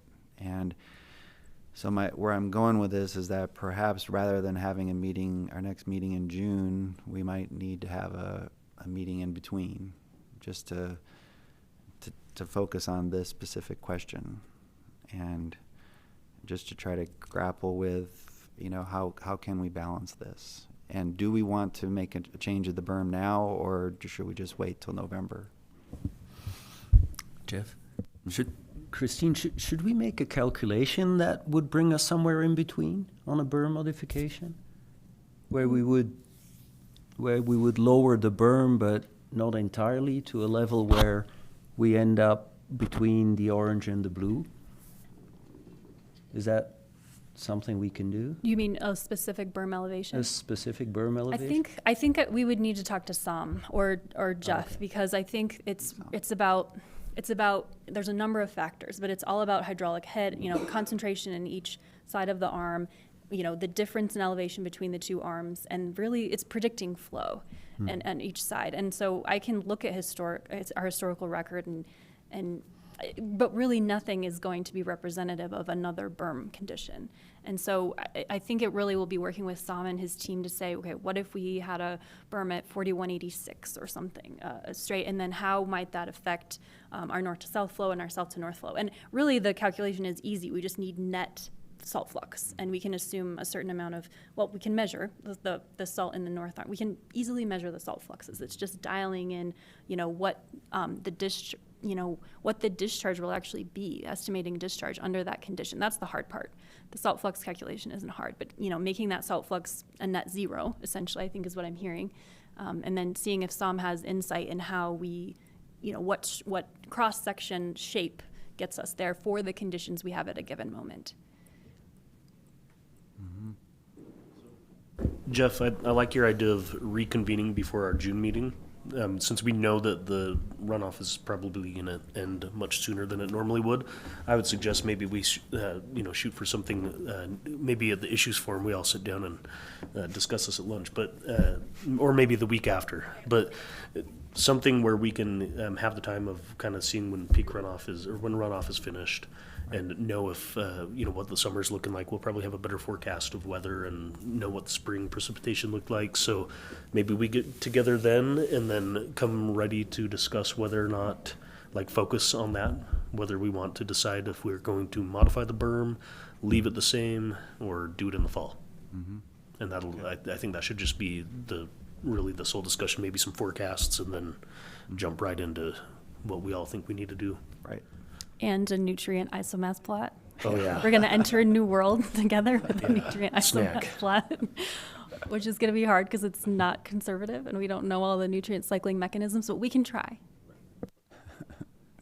And I think that net zero salinity scenario, just in my mind, if we find that, whether it's 86 or 87, whatever, where we're importing just as much salt as we're exporting, will actually, if everything shakes out the way it is in my head, and what I understand and my limited understanding of it is we should be a net import of nitrogen from north to south, which would benefit the south arm. Mm-hmm. Yeah, so I think if we can run those models and have that for a meeting in, before June, yeah, I think that would be a good conversation to have and a timely conversation to have. And then, we can make a decision based on those later. And right. Maybe it is leave it alone, but then we'll know. Right. Great.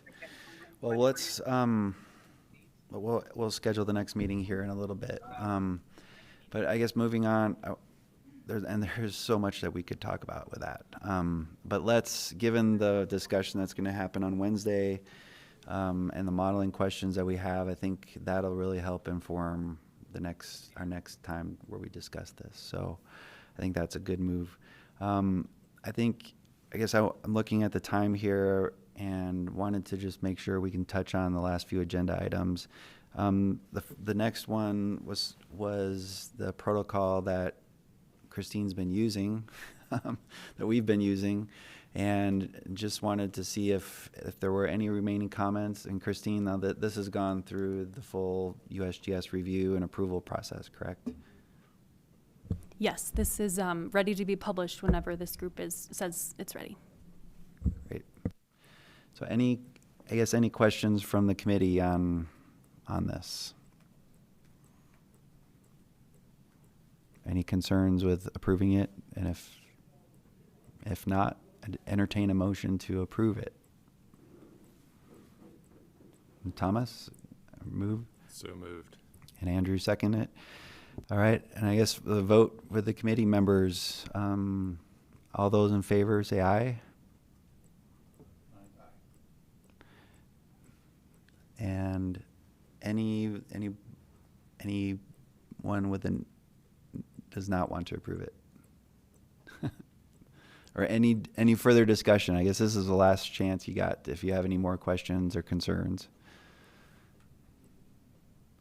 All right. Well, I think it's passed unanimously, and so we will approve that. And so I guess from a logistics standpoint, and USGS will publish this, correct? And then that'll be available. That's the question I had, actually, is if we want to put it on a state website or if we need USGS to host it. Technically, anything that gets published by USGS needs to be publicly available. So either we figure out a place to host it, or if there's a centrally located website that Forestry Fire and State Lands or another entity would like to host it, then that's great. Right. I think the previous publications that we've approved from this committee have gone on the USGS or UGS. Yeah, we'd be happy to publish that. Great. I just send it to you, Andrew. Sure. Okay. Awesome. Thanks. Great. May I share one thing? I did prepare slides in case anybody wants to go through the method for like the 7th time. But one thing that you had asked me to do, Jeff, was to kind of mock up what this would look like on the hydromapper. So I had our web developer or maintainer do that. And so currently, this is kind of what you see on the home page. I know this is small, but this top plot is what we have now, which is salinity showing at 3510 and at Saltaire. These are just raw measurements of salinity. And if we wanted to put in this upper brine layer volume weighted estimate, which is the calculated value, and put that on the hydromapper, I just wanted to show you that's what this would look like, and ask if we wanted to make that change on the hydromapper website. Instead of using Saltaire, use this kind of calculated value. So, or you don't have to decide now, but it's an option, and this is what it looks like. Any comments or thoughts? I think we discussed this at the last SAC, or maybe the one before that when we started this, but you're able to do that for all the data going all the way back for the hydromapper, right? Yep. So nobody would be confused by a change. Yep, exactly. Yeah, especially for this upper brine layer, because it's just taking the top 4 meters. It's less computationally subjective, I'll say, because you don't have to worry about the interface. So yes. I think that's where a lot of folks that are, just your everyday person who's worried about that goes. So I think as long as it can go back and be kind of retroactive, I think that's a good idea to do it this way. Okay. Great. And I think, the actual data is still available. Definitely. If people want to plot that as well. So I think on the salinity management plan, that was one of the goals of calculating this upper brine layer number was so that the public could kind of have a better understanding of what's happening because of the different spatial differences and everything. So I guess, do we need to vote on that? Should we vote? I guess, any concerns with using that upper brine layer on the hydromapper? Just making that the default number that people can see? All right, we'll do that. Sounds good. We will implement it. Great. So I guess the other thing I wanted to touch on, and I think and I guess in light of the nutrient question, I guess it's a question I wanted to make sure we have a chance to think about or talk about. We have this draft salinity management plan that we've been bouncing around since last summer, I think. And is that something that the committee would like to approve now? Now that we have an approved protocol, we're using that as part of the salinity management plan. I think I've got the slides. I don't know if we want to go through. I think I've gone through this a couple times with you all over the last 6 months. But is that something that you think the plan is ready to be approved for March 2026, or is that something that we want to wait? Jeff, before we talk about the approval, can you just maybe remind everybody again the premise of what this management plan does? Because one of the things that I was a little concerned about is with the ever-changing dynamic of legislation and things that happen, with the berm or other things that might influence salt. Even just reclamation of the U.S. mag ponds or, Newfoundland Basin, I think everybody calls it. We need to think about all those things. So you ended up with just more broad 30,000 foot level things, right? Like we want to either import salt or export salt and do these types of things in that. So I think that was a good change, because I think originally we were a little more nuanced in what we wanted to do, but this just gives the direction of like when we should be exporting versus importing, and it's just kind of a good reminder. But Jeff, I guess one other question I have is, in the discussion we've had today with this, should we leave it? Should we touch it? What do we want to do? Do you feel like this salinity management plan still kind of stands the test of time and would allow for, whichever way we want to go? Because right now I think we're kind of maybe like a neutral position. Yeah. I mean, I think the management plan is fairly general. I think it provides some sideboards. I think, we have the isomass plots that Christine's developed. This points more directly toward, what should we do? And so and this is very crude, I just took the mass that she just reported and threw a star on here to kind of give you an idea of where we are. So this gives us an idea that, okay, we're right in the middle of the range where we want to be.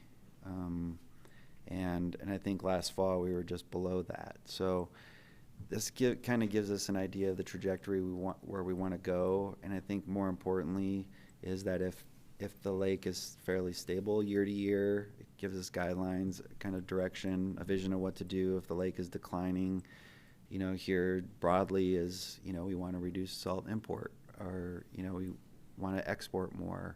So it's so as we're discussing this, fine tuning the berm, I think the management plan gives us an idea of broadly what we can do, but it doesn't give us the input that we need to answer these questions that we're wrestling with right now. So it gives us some sideboards, but it doesn't give us specifics, which I think is what our goal was. Is we wanted to know, well, what are the options? What are some things, generally, how do we want to move salt, for different conditions? And I think it does that. Maybe one thing to say on this is that with the ability and also the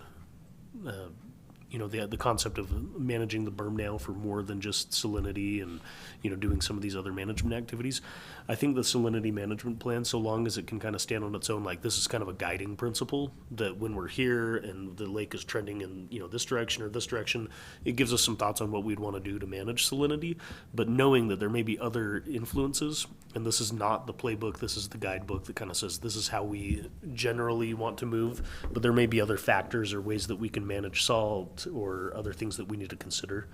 So long as that's understood, I think that's my take on this is that it's pretty good and does that. Yeah, any other thoughts from the committee?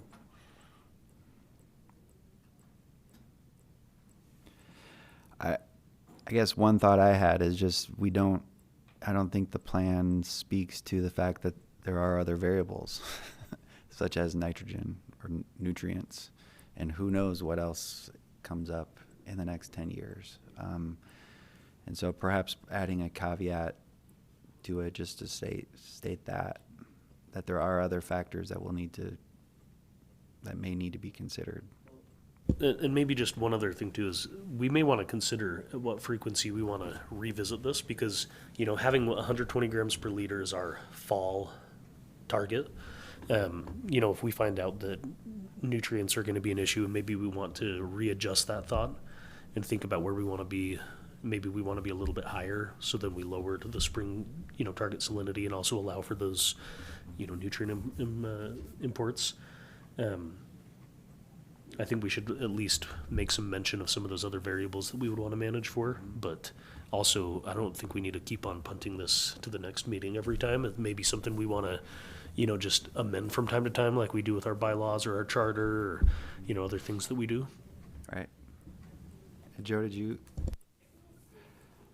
Is there any harm in, I'm sorry, you just said this, Ben, but is there any harm in voting on this in May, the May meeting? Just so we can kind of all refresh, it's not fresh in my mind. I think in the context of this discussion. I don't think there's any harm. I think the one reason that we wanted to get this somewhat wrapped up is we would love to be able to reference this in our management plan. Like we're finishing our CMP, to not have this finished and have something that we can point to is a little problematic from my perspective. But May, that puts us into a position where I think we could still do it, right, Jeff? Yeah. So long as we didn't have substantial changes, but maybe what we could do is just plan to email this out to the committee a couple weeks in advance and give one last chance to look at it. And maybe we can just make those modifications now to discuss the need to evaluate nutrients and maybe, reevaluate this plan every, year or so often to make sure that we're, still in accordance with these guiding principles. Right. Okay. I think that'd be good. Okay, great. Well, I'll read through the plan again and I think you made a great point, and we have a specific date. We changed it to October 15th. I think Joe made that recommendation last time, but we can say, these are principles that should be reevaluated on a consistent basis, and I think it would be good to add at least note that there are other factors that to be considered other than just salinity. So I will do that. I'll get that out to everybody before our next meeting. Anything else from anybody on that? If not, let's schedule our next meeting. So the issues forum is the first week of May, and I'm sorry. Lynn, did you have any announcements?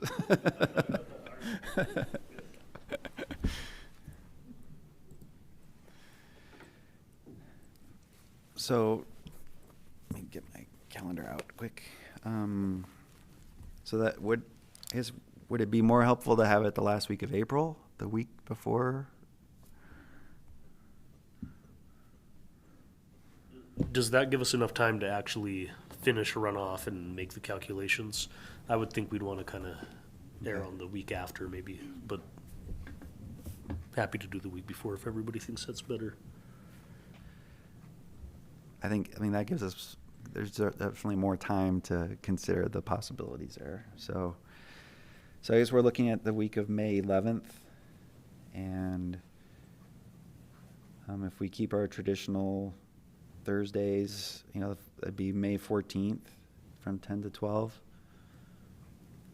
Does that work for everybody online as well? All right, we will plan on that. We'll get an announcement out and get the room scheduled, and perfect. So does this, I don't know how often this room is available. Does this room work better than than Soldier Hollow? If it's available.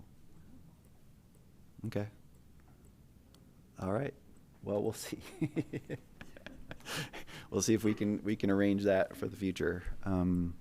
Depends on who else has the room scheduled. So great. Anything else that any other action items? Just to recap the action items that I have here in my notes is just we have the tag meeting on Wednesday, I'm sorry. So we'll learn what comes up from the nutrients, and I'm just trying to remember if there's you don't usually publish the summary until the next meeting. I'm just wondering for those who can't make it. Yeah, summary from last meeting should come out tomorrow, and then the video recording of tomorrow's meeting will be available before. So okay, all right. So you'll be able to watch or listen to that if you can't make the meeting on Wednesday. And then we'll also connect to try to figure out how we can model the berm, see if there's a way we can reconfigure that at all to get to that net zero flux over the summer. And then we've approved Christine's protocol, so we'll get that, and then Andrew is going to look into having UGS publish that. And then I will get some minor modifications to the plan and get that back out to the committee before our next meeting as well. And then lastly, we're meeting on May 14th at 10 a.m. So, all right. If nothing else, oh, yes, Lynn? Finished big, right? Yeah. Okay, I'm extending an invitation. You grab a microphone. Thanks. Thank you. I'd like to extend an invitation to all of you to come to the Great Salt Lake Issues Forum, May 6th, 7th, and 8th, on Thursday, May 7th, first thing in the morning. We're actually having a session that Ben is going to moderate, and Christine and Phil and Kyle are going to be a part of that, and the title is Worth Its Salt. And pretty soon we'll be adding nutrients. But anyway, and then Gary is going to be on the same day, later on in the afternoon. So that being said, there's a lot more, and there's a great opportunity to get together and talk with others and to, extend the reach of what this important work and this important commitment that we're all involved with is meaning. So thank you very much. Great. All right, thanks, Lynn. Chris? Did we land anywhere with the lakeside breach? And just how can that conversation move forward? Just in keeping in mind that we can't gauge that given current conditions. And from Mike, what Mike has said, we might need to think about some kind of modification given low lake levels in the South Arm to be able to gauge it. So I just want to, I don't know if we need follow up there in some fashion or not, but thought I would remind everybody that that's an issue. Yes. Do you have anything on that, Ben? I don't have any answers for that. I think that it's really important, and I think it would be awesome to gauge it. But I just think that there's so much happening out there that it may be something we have to incorporate into a future project. But right now, I think there's some pretty big priorities, like the protective structure on the berm itself. I think that would, at least in my mind, would rise above the protective structure to. For the gauging out there. So I do think that there's a huge opportunity, and it's something that we can incorporate into any future work that would happen out there for sure. Yeah. All right. Well, with that, I'd entertain a motion to adjourn. And Joe, all right. And Thomas, second it. I'll just assume it's approved. Thank you, everybody. We'll see you May 14th. Actually, we'll see you at the Issues Forum.